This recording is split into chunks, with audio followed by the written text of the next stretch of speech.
This module covers hazards, risks, assessments and controls. So let's start with some useful definitions. A hazard is something that could cause harm to people on site, such as chemicals, vehicles, electricity or working at height. Risk is the chance that a hazard could cause harm. Risk assessment is a method of looking at and assessing work activities.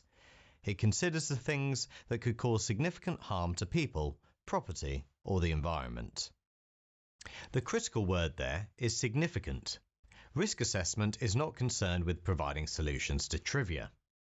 Risk assessment can also include the selection and design of safer facilities, equipment, and processes. Secondary purposes of a risk assessment can include the prevention of occupational risks, providing information and training, and providing resources to implement these measures. Control measures include actions that reduce the exposure to a hazard. These actions are listed in a hierarchy of control, which we'll describe later in this module. The concept of risk assessment has been laid down in UK law for decades. Legislation and regulations that relate to it include Manual Handling Operations Regulations, Control of Substances Hazardous to Health, COSH, the Control of Noise at Work Regulations, Display Screen Equipment Regulations, DSE, and Provision and Use of Work Equipment Regulations, PUR. Hazards, which we've already defined as sources of harm, can be physical, such as falling objects, chemical, for example, dangerous substances, biological, such as Legionnaire's disease, ergonomic, for example, sitting at an uncomfortable workstation, or psychological hazards, such as occupational stress. Risks occur when people come into contact with a hazard. The level of risk depends on two factors, severity and likelihood. When assessing risk, values can be assigned to the hazard severity and likelihood of the hazard occurring. Here's just one example of the values that could be chosen to assess the severity of hazards. There is, however, no standard for this, so you can assign values that apply specifically to your site. These could be 1.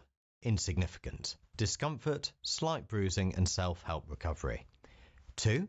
Minor, include small cuts, abrasions or situations where basic first aid is needed. 3. Moderate. This could be strains, sprains, or incapacitation for up to 7 days. 4. Major, which could include fractures, hospitalization for more than 24 hours, or incapacitation for more than 7 days. Or 5. Catastrophic. This would involve hazards which could result in significant disabilities or death. Having rated severity, you must indicate the likelihood of different types of injury happening. Again, there is no set way to do this, so you can choose values that work for your site, although the following values could be used as a starting point. 1. Improbable, very unlikely, almost never occurs. 2. Remote, unlikely, occurs rarely. 3. Possible, fairly likely, could happen, but not common. 4. Probable, likely, recurrent but not frequent, or 5. Very likely, occurs frequently.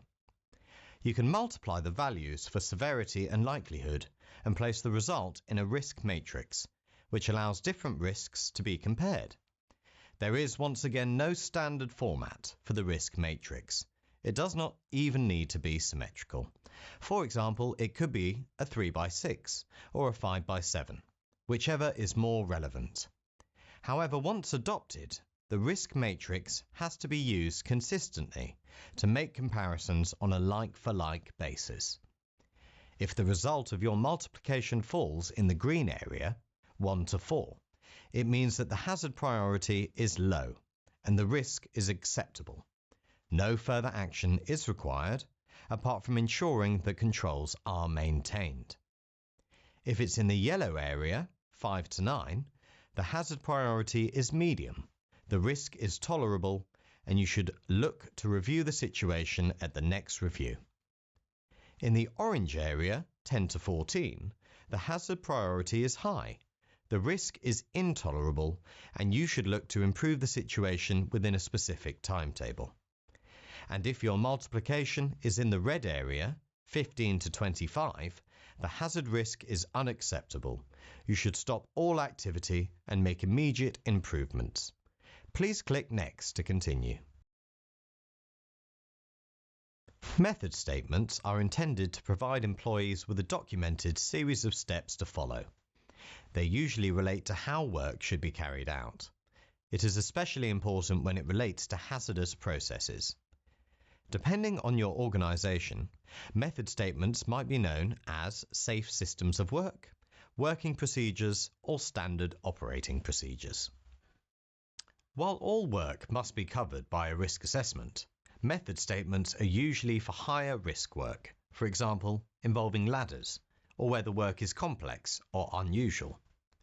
Once developed, method statements should be rigorously implemented, as they are the benchmark used to determine faults should incidents occur.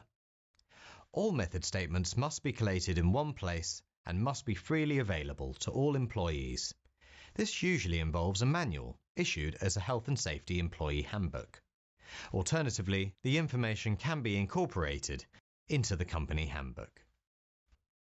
A permit to work document may be issued in place of a method statement. In construction, permits to work are usually issued for work on electrical systems, hot works, excavations, certain lifting operations, working at height, or confined spaces. Please click Next to continue. By using risk assessments, we can set priorities, objectives, and controls for eliminating hazards and reducing significant risks. To help decide on the safe system of work, there is a hierarchy of risk controls to follow. This hierarchy enables risks to be reduced to the lowest reasonably practicable level by taking preventative measures in order of priority. Always consider the headings in order. Do not just jump to the control measure you feel is easiest to implement. 1. Elimination. Redesign the job so that the hazard is eradicated. 2. Substitution. Change an aspect of the process for something less hazardous. 3. Engineering controls. Isolate people from the hazard. This could mean erecting soundproof barriers around noisy machinery or installing additional ventilation to control risks from dust or fumes. Whatever form this takes, you should always give priority to measures which deliver collective protection rather than personal protection. 4. Administrative controls. These are about changing the way people work. For example, using job rotation to reduce the time workers are exposed to hazards, or increasing safety signage, or prohibiting use of mobile phones in hazardous areas.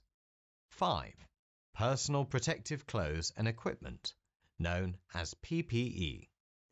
If the previous measures in the hierarchy have been tried and found ineffective, PPE should be used. Ideally, PPE should be selected and fitted by the person who uses it. All workers must be trained in the function and limitations of each item of PPE. Finally, there must be discipline at every stage. Otherwise, the system will not be implemented correctly, and safety will be compromised. Please click Next to continue.